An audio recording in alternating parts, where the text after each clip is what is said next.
berbuat baik. Ya. Kenduri orang mati, dia nggak baik. Apalagi minta jodoh ke kuburan, dia nggak baik. Ya kan, berzikir teriak-teriak, baik. Dalail khairat sampai jam 1, hampir jam 1, dia nggak baik. Ya, sebenarnya baik itu apa? Para ulama membagi kebaikan itu ada dua. Yang pertama, kebaikan dalam hubungannya dengan agama. Ya, yang pertama, kebaikan kaitannya dengan masalah agama. Yang kedua, kebaikan hubungannya dengan kemanusiaan. Ya, ini yang harus kita pahami dulu. Yang pertama, jadi baik menurut agama apa maksudnya? Artinya kebaikan itu yang hubungannya dengan agama itu harus ada dalil dari ayat Al-Quran dan hadis, baik ayat-ayat yang terperinci maupun ayat-ayat yang umum.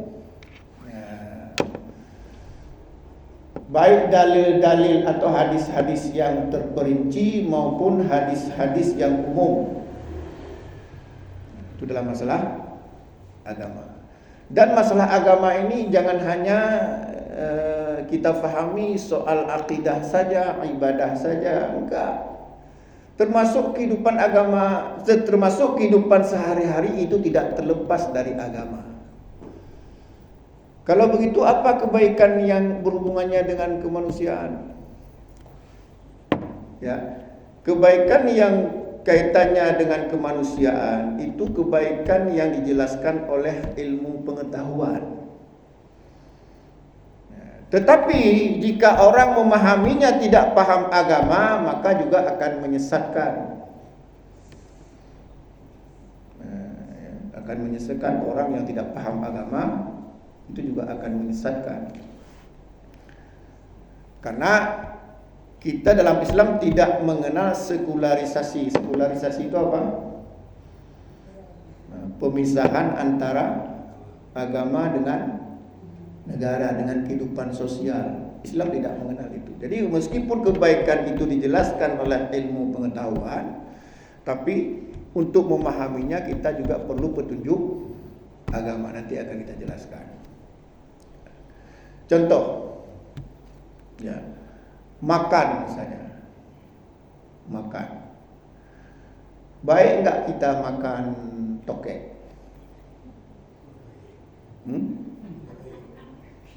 Dan ada ini kena ingin sembuh senang, kalau sakit apa senang, sesak nafas katanya supaya sembuh makan tokek. Oke, sekarang masalahnya itu baik atau buruk? Nah, apa dasarnya kalau kita bilang itu buruk?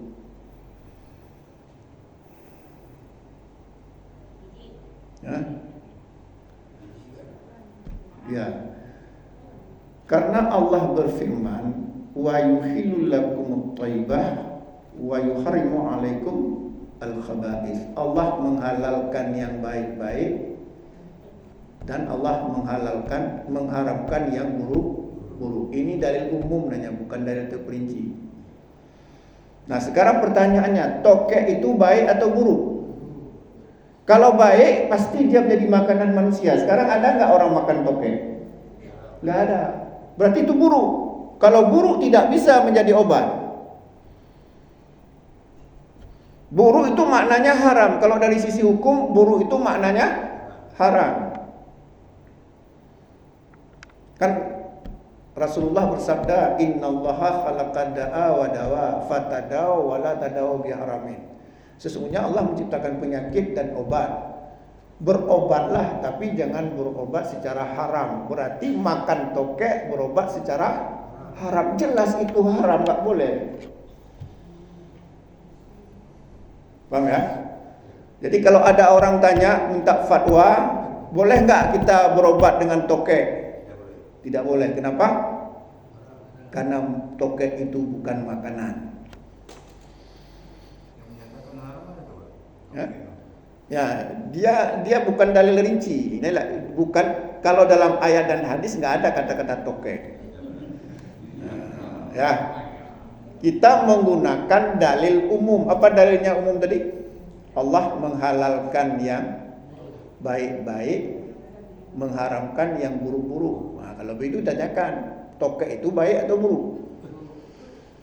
Karena ada sebagian itu dia memang tokek itu dibeli sampai bertriliunan itu, Pak, yang mustahil. Oh, itu itulah. Yang jelas itu bukan makanan kaum muslimin. Tidak ada umat Islam yang makan tokek pakai terasi misalnya, nggak ada. Hanya ada orang makan itu untuk obat. Nah, kalau dia bukan makanan tidak boleh jadi obat. Kalau ditanya dalil rinci ya nggak ada hadis, ayat dan hadis yang menjelaskan tentang haram makan tokek. Sama juga, ada nggak ayat dan hadis yang menjelaskan haram merokok? Ada nggak misalnya ayat yang menjelaskan kan haramnya merokok, apa misalnya di Samsu, Pemandu, selain? Nggak ada. Kalau begitu apa dalil apa yang digunakan? Dalil umum. Apa dalil umum tadi? Allah menghalalkan yang baik-baik, mengharamkan yang buruk-buruk. Itu dalil umum. Wa yuhillu lakumut thayyibah wa yuharrimu 'alaikumul khaba'is. Allah menghalalkan yang baik-baik, mengharamkan yang buruk-buruk. Kalau kita berpaling dari peringatan Allah ini, makan saja, nanti berbagai macam penyakit datang. Kata orang dulu, ya, akibat datang COVID itu karena apapun dimakan, yang ular dimakan, kodok dimakan, apa kalajengking itu, ya, ada yang bilang itu, tapi benar dan tidaknya antara tikus dimakan, ya. Dan itu dalil umum. Nah, tadi saya katakan tentang kebaikan dari sisi ilmu pengetahuan, ya kan? Ilmu pengetahuan itu seolah-olah kan dia murni pemikiran manusia. Tapi alat ukurnya, saya katakan tadi, orang memahami kebenaran atau kebaikan dalam ilmu pengetahuan harus memahami agak di antaranya tadi dalil umum tadi. Nanti kita akan bahas ke sana. Contoh lagi, bolehkah kita makan harimau? Tidak. Apa dalilnya? Nah, kalau ini dalil yang rinci. Nah, kalau ini larangan makan harimau, dalilnya rinci. Apa dalilnya? Nah, kata Nabi, kullu di nabin minas sibai fa akaluhu haramun. Ya, artinya tuh. Ya, kullu di nabi minas sibai fa akaluhu haram. Setiap hewan yang mempunyai taring dan atau kuku yang tajam, maka memakannya haram. Hadis ini juga Imam Muslim dan lainnya. Naha Rasulullah sallallahu alaihi wasallam, Rasulullah melarang andi nabin minas sibai wa andi mikhlabin minat tayri. Nabi melarang setiap binatang yang bertaring atau berkuku tajam dan setiap burung yang mempunyai paruh dan cakar yang tajam. Jadi nggak boleh kita makan elang. Pertanyaannya mengapa? Karena mereka makan bangkai. Apa fungsi taring dan cakar yang tajam? Makan bangkai. Itu elang itu makannya ular. Makanya ular. Itu dalilnya terperinci. Contoh lagi. Walaupun ini sudah pernah saya ungkapkan, tapi dengan ini dalam konteks yang lain, ya, dalam konteks yang lain. Boleh nggak kita minum bir? Bir itu apa artinya bahasa Arab? Baik kan? Bir apa ini? Jadi dulu kan saya dengar ada pabrik bir di Jawa. Jadi ada masjid. Jadi masjidnya kasih nama Albir. Masjidnya kasih nama Albir. Itu di komplek pabrik bir, tapi entah benar. Ya, nah sekarang pertanyaannya, karena bisa jadi orang tanya nanti sama kita. Ada orang tanya sama kita, kita harus bisa menjelaskannya secara memuaskan. Pertanyaannya begini, bagaimana hukum minum bir? Apa jawaban kita? Haram. Kita kita bilang haram, tapi orang nggak puas hanya sekedar haram. Kita bilang haram. Apa alasannya? Mengandung alkohol. Itu jawaban ilmu pengetahuan. Ini jawaban hadis dan ayat dan hadis bagaimana?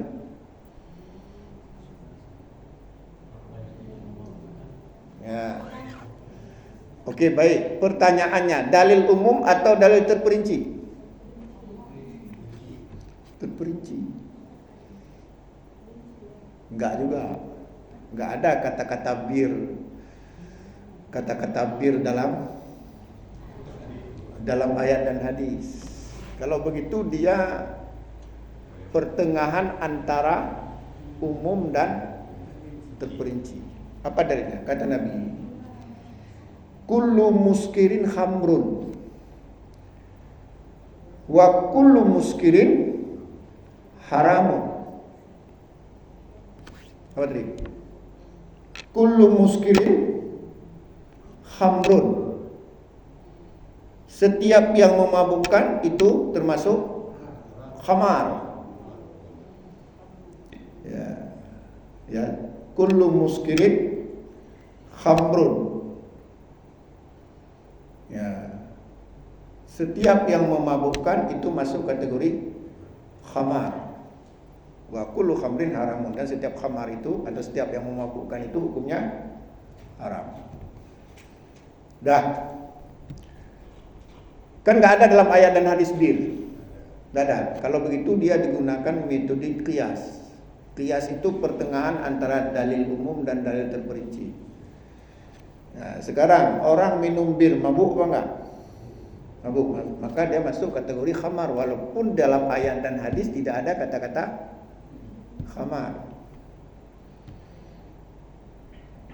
Nah, ada orang lagi dalam usul fikih ada disebut dengan ilat, alasan hukumnya. Nah, sekarang dalam ayat ini, dalam dalil ini ada enggak ilat? Apakah digunakan ilat atau tidak? Ilatnya apa tadi? Memabukkan. Nah, nanti kalau kita menggunakan ilat, orang tanya lagi kalau tidak memabukkan gimana? Makanya dalam hadis ini, dalam dalil ini tidak berlaku ilat. Tidak berlaku alasan hukumnya. Yang berlaku adalah teks matan hadisnya. Apa teks matan hadisnya? Ma aksara kasiruhu faqaliluhu haramun. Apa yang kalau banyak memabukkan maka sedikit pun juga haram. Sedikit itu mabuk apa enggak? Enggak. Coba kita ulangi lagi hadisnya ya. Ma askara kasiruhu. Apa yang kalau banyak memabukkan. Wa qaliluhu, maka sedikit pun haram. Sedikit pun maksudnya setetes sedikit apa tidak? Maka setetes pun juga haram. Pertanyaannya, setetes mabuk atau tidak? Tidak. Nah, ini dalam memahami kebaikan. Ini orang minum miras tu, Pak. Nah, kalau begitu ada pertanyaan lagi. Mabuk yang bagaimana? Mabuk yang bagaimana sehingga dia hukumnya haram? Nah, ini kan sudah pernah saya jelaskan, ini kita ulang-ulang dalam konteks yang berbeda. Nanti kalau salah-salah kita memahami mabuk, nanti naik dari 300 hukumnya haram. Kenapa? Mabuk. Nah, makan pinang haram. Mabuk. Kalau begitu mabuk yang bagaimana? Ini kelihatan sepele tapi sangat penting dalam kehidupan. Nanti jangan sila kita salah-salah berfatwa nanti. Mabuk yang bagaimana? Mabuk jika seorang suami mabuk, dia enggak kenal lagi istrinya. Kira-kira begitulah bahasa halusnya. Kalau begitu mabuk yang bagaimana? Mabuk yang merusak akal. Pinang merusak akal apa tidak? Tidak. 300 atau HIS? Tidak. Apalagi? Tua gimana? Merusak akal apa tidak? Nah, tenggen merusak akal, haram. Nah, ini apa? Dalam memahami kebaikan.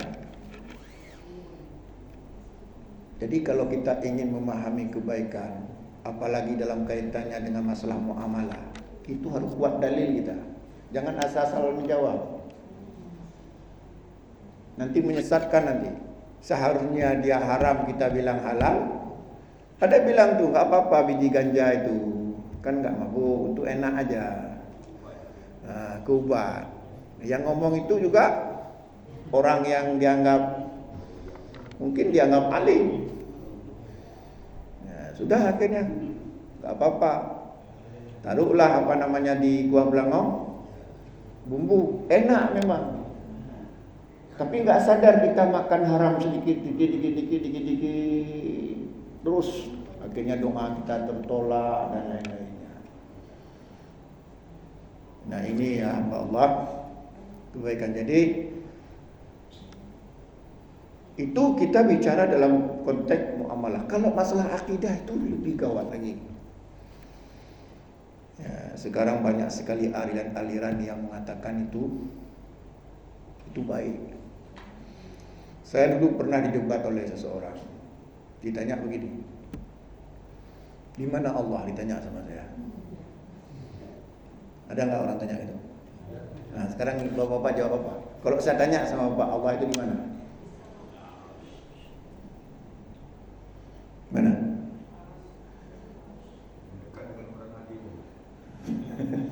Bingung kan? Padahal itu masalah akidah. Allah itu di mana? Allah itu berada di mana? Ya, kita tentu menjawab sesuai dengan ayat dan hadis. Ingat, nggak boleh lari dari ayat dan hadis. Dan sebatas ayat dan hadis. Dalam ayat bagaimana? Tsummastawa alal ars. Kemudian Allah bersemayam di aras. Cuman jangan ditanya di mana aras itu. Kita berhenti pada teks hadis. Paham ya? Nah, kemudian lagi surat Al-Muluk ayat berapa tuh? Aamintum man fis samai ayyasifa bikumul arda fa idza hiya tamur. Apa artinya? Apakah kalian merasa aman dengan Allah yang berada di langit? Ketika Allah menyukir balikkan bumi ini berserta kamu di dalamnya, sehingga bumi ini hancur lebur. Dalam ayat ini di mana Allah? Amin tu man fis sama, Allah itu di langit. Tapi jangan tanya langit itu di mana.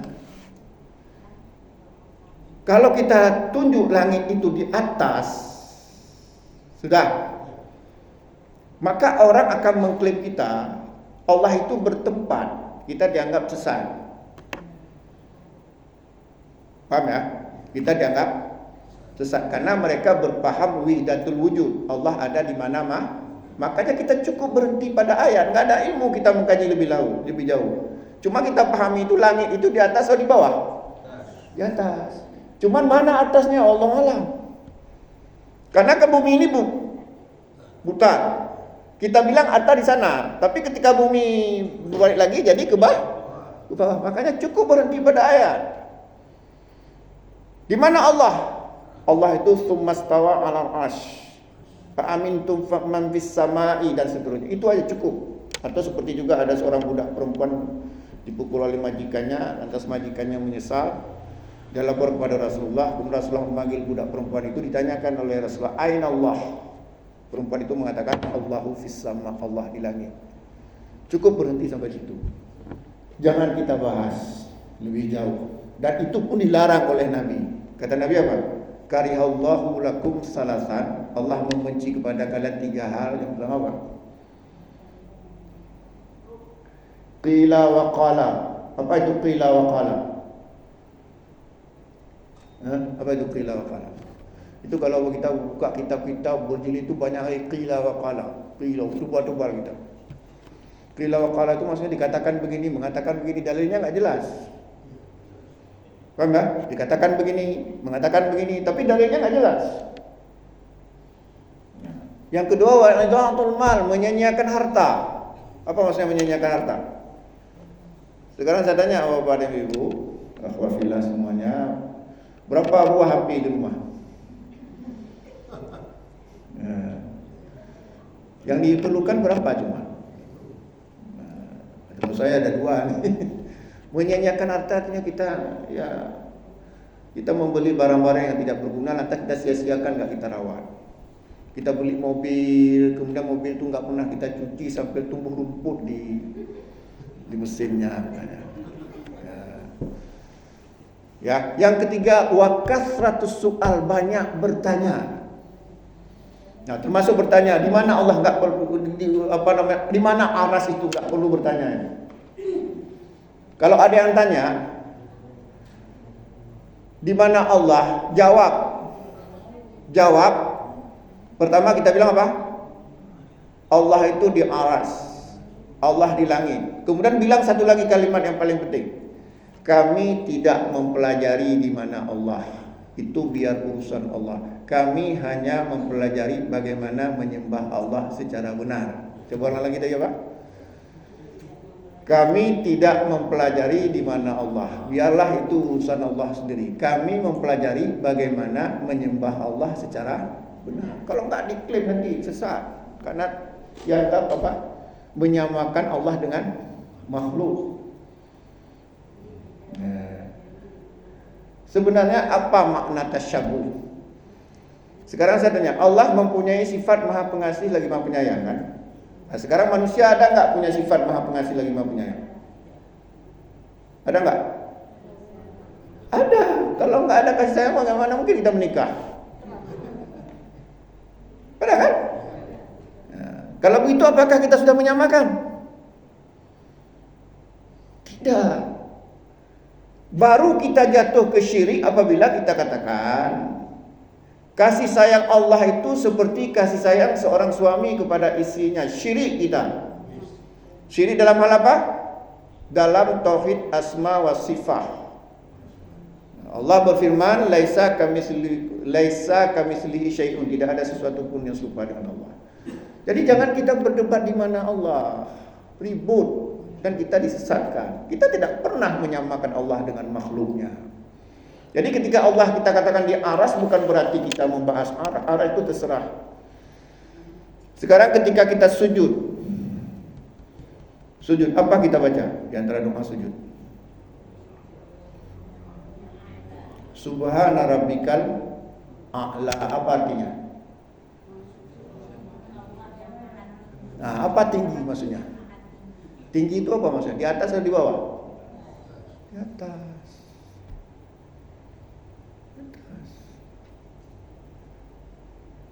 Saya pernah ditanya sama orang, di mana Allah? Saya bilang aja, kami tidak mempelajari di mana Allah. Kami mempelajari bagaimana menyembah Allah secara benar. Tapi kalau Anda tanya ayatnya ini itu mastawa ala arsh. Amin tu man fis sama.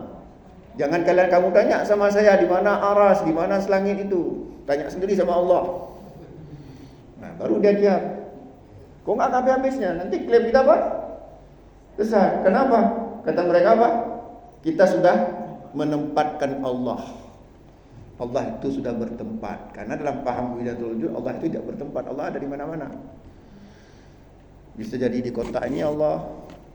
Nah, ini kan paham yang enggak sesuai dengan Islam. Karena dalam ayat dan hadis jelas dijelaskan bahwa Allah itu di aras, di langit. Cuman jangan ditanya di mana aras dan langit. Ini penting saya kasih tahu. Konflik antara Salafi dengan orang-orang Dayah kan antaranya karena itu. Ya. Ada hal-hal yang sebenarnya tidak perlu kita bahas, sehingga akhirnya timbul konflik. Misalnya ada orang tanya, ibunda ayahanda Nabi kafir atau Muslim, itu nggak perlu jawab. Itu bukan urusan kita. Kalau kita jawab, musibah kita. Bilang aja itu nggak ada ilmu kami. Tidak ada ilmu, itu urusan Allah. Nah, kadang-kadang kita layani. Habis seperti kasus apa Ustaz apa dulu tuh? Apa? Miranda. Sebenarnya beliau nggak usah jawab.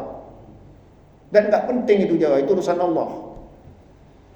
Itu semuanya urusan Allah. Jadi ada hal-hal yang tidak perlu kita diskusikan karena timbul fitnahnya luar biasa. Nah, ini kiat-kiat yang saya kasih tahu agar tidak terjadi fitnah. Masalah orang tua Nabi kafir atau beriman itu urusan Allah. Itu urusan bukan urusan kita, itu urusan Allah. Kita tidak ada ilmu. Allah sendiri mengatakan wala taqfu ma laisa laka bihi ilmun. Jangan kamu mengikuti sesuatu yang kamu tidak punya ilmu. Tidak ada ilmu kita. Tidak boleh kita mengklaim ini, mengklaim itu. Itu urusan Allah. Jadi ada rambu-rambu yang harus kita pahami. Kalau enggak nanti kita konflik terus. Itu dalam masalah akidah. Ya, dalam masalah ibadah. Kenapa orang berbuat bid'ah? Karena baik kan? Nah, itu tadi enggak memahami apa itu baik. Ya kan? Baik, berzikir rame-rame baik. Saya setiap malam Jumat stres saya, enggak bisa tidur sampai setengah 1, sampai jam 1 baru bisa tidur. Ya Allah. Dan mereka memandang itu baik. Mungkin begitu keluar dari masjid atau musala tinggal masuk surga aja lagi. Itu amalan yang paling utama. Padahal apakah seperti itu? Apakah ada ibadah yang mengganggu orang lain? Kemudian pertanyaannya, apa itu betul-betul ibadah? Karena memandang baik. Makanya kenapa maksiat itu lebih ringan dari bid'ah? Kenapa? Kenapa maksiat itu lebih ringan dari bid'ah? Karena orang berbuat maksiat tahu itu maksiat, tapi kalau orang berbuat bid'ah enggak, itu mereka menganggap amal saleh. Dan yang kedua, orang yang berbuat maksiat ada kemungkinan bertobat karena dia tahu itu salah, tapi orang berbuat bid'ah enggak akan pernah tobat karena merasa itu benar. Karena konsep kebaikan tidak difahami. Padahal kan mudah sekali memahaminya. Kan jelas ayat dan hadisnya. Di antaranya Allah berfirman bagaimana tentang bid'ah. Kita semuanya mungkin sudah hafal. Wa iyyakum muhdatsatil umur fa inna kulla muhdatsatin bid'ah wa kulla bid'atin dalalah wa kulla dalalatin finnar. Banyak riwayatnya. Apa artinya itu? Jauhilah oleh kalian perkara mengada-ngada. Nah sekarang pertanyaan, apa yang maksud dengan mengada-ngada? Dijawab dan hadis yang lain. Bagaimana hadisnya? Man amila amalan laisa alaihi amruna fahuwa raddun. Barang siapa beramal suatu amalan yang kami tidak pernah mengajarkan, kata Nabi, fahuwa raddun, maka ditolak oleh Allah. Dalam matan yang lain Nabi bersabda, man ahdatsa fi amrina hadza ma laisa fihi fahuwa raddun. Barang siapa yang mengada-ngadakan sesuatu dalam ajaran kami, dalam agama kami yang tidak kami ajarkan, fahuwa raddun, maka ditolak oleh Allah. Berarti yang mengada-ngada adalah yang tidak ada tuntunan dari Nabi. Wa iyyakum muhdatsatil umur. Jauhilah oleh kalian perkara mengada-ngada. Fa inna kulla muhdatsatin bid'ah. Karena setiap perkara mengada-ngada itu bid'ah. Coba kita lihat teks Nabi. Wa kulla bid'atin dalalah. Apa artinya? Kullun apa artinya? Setiap. Wa kullu bid'atin dalalah, setiap bid'ah itu sesat. Tapi ada yang berani membagi-bagi lagi. Jelas-jelas kan Nabi mengatakan setiap bid'ah sesat. Tapi kita bilang ada bagi-bagi lagi. Ada bid'ah hasanah, bid'ah dalalah, bid'ah wajib, bid'ah haram. Jadi kenapa kita bagi-bagi sementara Nabi sudah jelas mengatakan wa kullu bid'atin atau wa kullu bid'atin dalalah, setiap bid'ah itu sesat. Hadis ini diriwayatkan oleh Imam Muslim, Abu Daud, Ahmad dan lain-lainnya. Nah, makanya Nabi dalam satu ayatnya Allah berfirman, wa qadimna ila ma amilu min amalin falja'alnahu haba'an mansura. Lalu kami dapati seluruh amal perbuatan mereka amal yang sama. Lantas kami jadikan amalan mereka itu bagaikan debu yang berterbangan, enggak diterima oleh Allah, hanya jadi penyakit.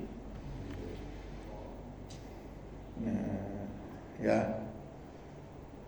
Dan lain banyak ayat-ayat dan hadis-hadis yang menjelaskan. Itu konsep kebaikan dalam masalah ibadah enggak difahami dengan benar.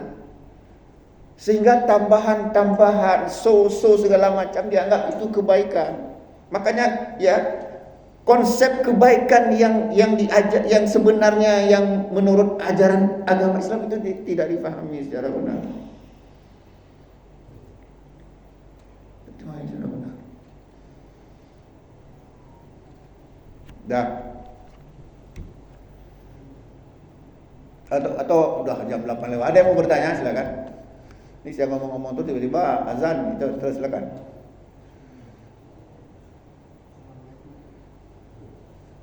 Assalamualaikum warahmatullahi wabarakatuh. Assalamualaikum. Jadi Ustaz, sekarang kan kita kan sebagai umat Nabi. Ya. Jadi setiap ajaran itu kan harus ajaran dari Nabi kita Rasulullah lah. Jadi baik dari segi amaliyah dan muamalah. Jadi kalau kita renungkan, kita ini kan umat akhir zaman ya kan. Jadi kira-kira berapa persentase kepada umat akhir zaman kita ini, kan kita sudah lama kita tinggalkan Nabi sudah hampir 2000 tahun yang lalu kan. Jadi kita nggak tahu sekarang ini yang bagaimana keadaan sekarang lah. Jadi kira-kira kita dalam presentasi kita sebagai umat ini dari segi muamalah ataupun amaliyah, berapa persen kira-kira kita harus mengikuti ajaran Nabi? Apakah dari 1 mungkin 100%, 50%? Kalau menurut Ustaz berapa persen kira-kira? Begini, kita mengikuti ayat dan hadis itu 100%. Cuman kita mengikuti ada ayat-ayat yang terperinci, ada ayat-ayat yang umum. Nah, termasuk dalam memahami kebenaran ilmu pengetahuan, kita juga harus punya dasar agama. Contoh gini, ya. Contoh gini. Mungkin ada yang bertanya begini. Bagaimana kita bisa menjamin bahwa itu betul-betul dari Nabi? Sementara kita sudah berapa tahun itu? Bagaimana kita yakin itu dari Nabi? Kan gitu, mungkin itu maksudnya. Sekarang begini. Ada yang disebut dengan periwayatan. Ada sanad. Contoh begini. Nabi berkata satu hadisnya, idza jaa la ya'tiyanna 'alan nas zamanun la yubalil mar'u bima akhadzal mala amin halalin amin haramin. Itu kan Nabi ngomong.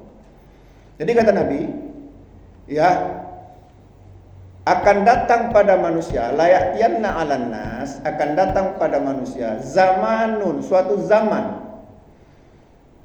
la yubalil mar'u bima akhdal mala, di mana seseorang tidak mempedulikan lagi dari mana harta yang diperoleh.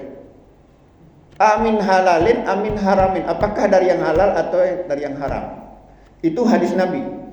Pertanyaannya, orang mungkin akan tanya, kapan kamu bertemu dengan Nabi? Kok berani-beraninya kamu bilang itu hadis Nabi? Ya kan? Nabi sudah 1400 tahun yang lalu. Kok beraninya kamu bilang itu perkataan Nabi? Nah, bagaimana menjawabnya? Begini. Pertama, bahwa kalau agama ini tidak dijaga oleh Allah, enggak ada lagi pedoman umat manusia. Sehingga Allah berfirman, inna nahnu nazzalna dzikra wa inna lahu lahafidun. Sesungguhnya kamilah yang menurunkan Al-Quran dan kami pula yang menjaganya. Nah, menjaga ayat Al-Quran berarti Allah menjaga hadis. Karena Al-Quran tidak bisa diamalkan tanpa hadis.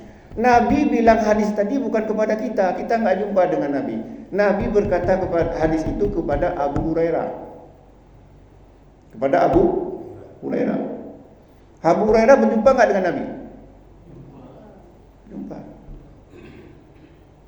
Kemudian Abu Hurairah setelah menerima hadis ini menyampaikan lagi kepada muridnya, bertemu bukan kepada kita. Sa'id al-Maqburi. Sa'id. Jadi Nabi berkata hadis tadi kepada siapa? Kepada Abu Hurairah, bukan kepada kita. Kita nggak jumpa dengan Nabi. Abu Hurairah jumpa nggak dengan Nabi? Jumpa. Abu Hurairah menyampaikan lagi kepada muridnya Sa'id al-Maqburi. Mereka bertemu. Sa'id al-Maqburi menyampaikan lagi hadis tadi kepada Ibnu Abi Dhi'b, murid beliau, bertemu. Ibnu Abi Dhi'b setelah menerima dari gurunya tadi siapa? Sa'id al-Maqburi menyampaikan lagi kepada muridnya Adam. Sekarang hadis yang dengar, yang tahu hadis siapa? Adam, bukan kita. Adam menyampaikan lagi kepada muridnya Imam Bukhari. Oleh Imam Bukhari mencatat hadis tadi dalam kitab Sahih Bukhari. Lantas kita dari mana mendapatkan hadis tersebut? Dari kitab Sahih Bukhari. Yang ditulis kitab Sahih Bukhari itu yang ditulis pada abad ketiga Hijriah. Nah, sekarang masalahnya, mampu nggak kita membuka kitab Imam Bukhari? Tentu harus bisa bahasa Arab yang pertama. Ya, itu baru satu contoh. Jadi dengan kata lain, tidak ada yang perlu kita ragukan dari agama ini, karena pertama tadi dijaga oleh Allah. Kemudian ada para perawi hadis yang terpercaya, ya, menyelidiki hadis sehingga hadis itu bisa disebutkan sahih atau hasan. Hadis yang bisa kita amalkan cuma dua. Yang pertama hadis sahih, baik sahih li dzatihi atau sahih li ghairihi, atau hasan li dzatihi atau hasan li ghairihi. Nah, itu dia. Jadi itu sebagai contoh.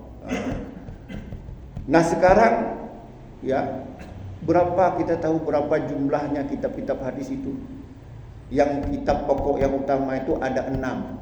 Kitab Sahih Bukhari berapa jilid?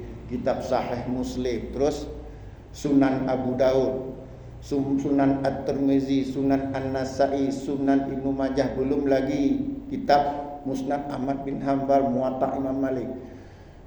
Dan itu semuanya ya telah diselidiki oleh para ulama, di antaranya yang pada abad ke-21 siapa syekh yang paling terkenal menyelidiki hadis? Syekh Muhammad Nasiruddin Albani. Cuman para ulama mengatakan jika sebuah hadis diriwayatkan oleh Imam Bukhari dan Imam Muslim, langsung amalkan saja, itu sudah terjamin sahih. Tapi jika diriwayatkan oleh Imam Abu Daud, Tirmizi, Nasai, itu mesti ada orang yang menilainya. Makanya kan kita baca buku kan, diriwayatkan oleh Imam Abu Daud, disahihkan atau dihasankan oleh Syekh Albani, baru kita amalkan. Jangan mentah-mentah ambil, karena ada kemungkinan kitab-kitab hadis selain Imam Bukhari dan Imam Muslim, ada kemungkinan hadis itu dhaif. Berarti kesimpulannya, kita harus ada ulama yang memahami ilmu hadis, bukan saya cuma mengutip-ngutip. Jadi Ustaz, artinya jadi ajaran Nabi itu kita harus kalau semampu kita bisa mengikuti 100% lagi di ibaratnya. Yang makna 100% artinya apa? Dalam masalah agama ini kita tidak boleh mengada-ngada. Ya. Tapi kan dalam mengikuti Nabi itu ada hukumnya wajib, ada hukumnya sunat, kan itu. Kalau yang wajib mutlak. Nah, tapi kalau yang sunat itu Allah berfirman, fattaqullaha mastata'tum, bertakwalah kepada Allah menurut kesanggupanmu. Tetapi ada juga yang mengatakan pada saya kan, kita kalau mengikuti Nabi 10% sudah bagus ya bilang. Jadi dalam hati saya kan secara logika itu kan dalam lemahkan iman kita kan. Ya, minimal kita kan 50% lah. Ya, jadi begini, kita mengikuti Nabi ada kriterianya. Yang kita ikut dari Nabi itu hubungannya dengan agama. Tapi kalau kaitannya dengan adat kebiasaan Arab, itu boleh kita ikuti, boleh tidak. Contoh, Nabi pakaiannya apa? Gamis. Lantas kalau kita pakai baju kayak gini haram hukumnya kan enggak? Nah, ini kalau kita pakai gamis bagus, tapi pakai seperti ini enggak haram. Nanti insya Allah kita sambung lagi. Kalau membahas ini cukup panjang ya. Insya Allah pada pertemuan yang akan datang kita bahas lagi, karena ini sudah azan. Mudah-mudahan ada manfaatnya. Aqulu biqouli hadza fastaghfiru innahu ghafurur Bismillahirrahmanirrahim. Wassalamualaikum warahmatullahi wabarakatuh.